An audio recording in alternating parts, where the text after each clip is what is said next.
Hey, welcome everybody. My name is Dawson, and I'm just going to be looking at Tupperware Brands Corporation stock today, traded on the NYSE. It's currently January 28th, 2022, after market close, and Tupperware is trading at $14.77. So I've had this idea for a while now. Little background, I just like looking at the stock market, and if I see there's something that catches my eye, a trade, long, short, anything, I'll dig into a bit more, and so I might start posting videos here. But Tupperware is one I've been following for a while. I have some thesis points down that I'd like to share. Of course, not a financial advisor. I'm just a guy in a bedroom with using my laptop cam. So yeah, take what you think of that. Okay. So I'm just gonna go through this Word doc here, just 2 pages. This will be a quick video. This is a short report on white paper on Tupperware Brands. After analysis of the company, all I see really is just a dying brand with declining revenues, declining stock price, not too much to look forward to. So like I said earlier, trading at $14.77 USD. I'm sure you all know what Tupperware is. They're iconic, right? They're American manufactured kitchen household products, most commonly known for its food storage containers, and that's what they're actually called. They're not called Tupperware containers, which many people might think. Disclosure, I have shorted the stock in the past. This was actually early 2020, made a few bucks. Revisiting again, as I believe it's became overvalued, and there's opportunity to make some money about 12 months out. Financial highlights, you can find all this online, but as of today, they have market cap of about 720 mil. Negative book value of equity of 223 million. And all this means is that their liabilities are worth more than their assets. And this will be important when I go through liquidation value in a bit. They have a PE ratio of 50x with continued declining EPS. Some of you might not bat an eye at 50 since we've seen some gross valuations in the tech industry. But for a food storage container company, I don't like 50x. Point to know, they suspended their dividends in 2019. That's usually signs of a company that can't meet their obligations. They need to keep cash for other reasons. But 2019 was years ago now. It's not too big of a deal. And they have about $1 billion in current liabilities, just over $500 million in current assets. They'll have to find ways to meet these debt obligations in the next 12 months. The liabilities have been growing faster than the current assets, and it doesn't seem like they've had too much problem with raising money in the past, so they could sell shares, but that's never a good option. It just plays more into the short thesis. All right, so my thesis, driven by a few main ideas and concepts. It's not necessarily a declining industry, but rather a product that is easily replaceable and replicable. So when you go to a store, you're probably looking for the best food storage container that you can find. One that just looks good, one that works. You're not really looking for a name brand. I know I'm not. And if I ask you right now, how many Tupperware specific products or what's the brand of your food storage containers, I bet you can't tell me. So, not a declining industry. Everyone's still buying these type of products, just we don't know if they're buying it from this company. The next thing is that they're technically a multi-level marketing company. The strategy used to work well in the past to generate revenues, but not so great anymore. I know they had gone away with this multi-level marketing quite a bit, and they're selling, just right to stores, but still around, and that's what really brought them to prominence decades ago. If you want to joke, a little laugh, go look up Tupperware parties. People in your suburban neighborhood would bring a Tupperware representative, and then you'd have a little party where you'd sell it to your friends. This was the original MLM before. You could just do it all over Instagram, and, your little crypto. Declining balance sheet, income statement, debt burden is increasing while the company's having a tough time increasing sales. Maybe not increasing sales, maybe generating or keeping sales. Revenues held pretty steady, but it's definitely not going up. 2020 run up, take a quick look at their chart. Sharp increase in 2020 with the rest of the stock market. Stock went from $1.50 to $37. I couldn't really find a great reason for this. If you know why, let me know. I saw, net income, earnings per share did rise substantially, but enough to increase a 20x increase. I don't know, maybe it was undervalued to start with, and then mixed with net income and earnings per share going up, or those go hand in hand anyways. 20x doesn't seem warranted, and we can see the stock reverting back to these levels.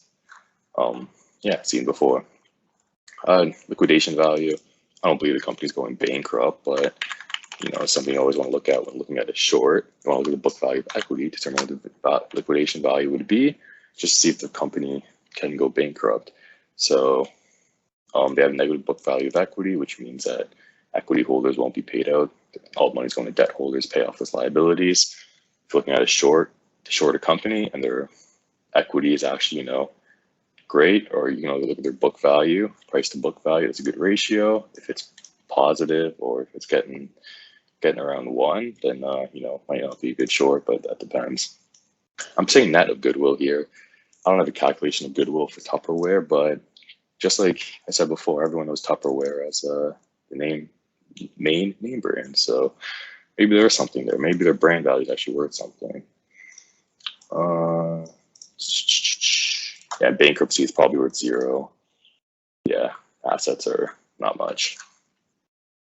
All right, so overall, there's not much this company offers except for declining everything, like I said. And trading at 50x PE multiple. Another MLM company, Herbalife, trading at only 10 times earnings, which is even still too much with Bill Ackman. Go look up his short on that. It's quite the fiasco. I'm sure you'll get a good chuckle out of it. But of course, no ill intent to Bill Ackman. He has more money than I do, I think. Stock trade under $1.50 in recent memory for a reason. It was on the path to bankruptcy. Was it on a path to bankruptcy? I don't know. I'll say that. Some freak events happened that saved it and maybe brought it back to just over fair value. As a shorting any stock, if you don't know the risk, go look it up. I'm not going to explain it here. This is an interesting point. This is not a stock you really want to own in a recession or financial crash. As evidence in 2008, housing crisis fell 70%, and at the start of COVID, it fell 80%, and then from 2013 down to 2020, it's just probably over 90%. And a lot of people are calling for tougher times ahead, interest rates going up, blah, blah, blah. I'm sure you've seen the headlines. Just off that alone, this is not a stock you want to own. I did a quick and dirty analysis on if you want to do long-term puts, downside will be limited.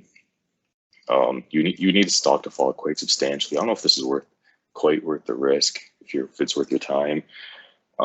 This is what your payoff would be just based off intrinsic value. There's no time value and there's no volatility. So if it were to fall to $8 tomorrow, you would see a greater than 92% return. But go get your options profit calculator out if you want to do it the correct way.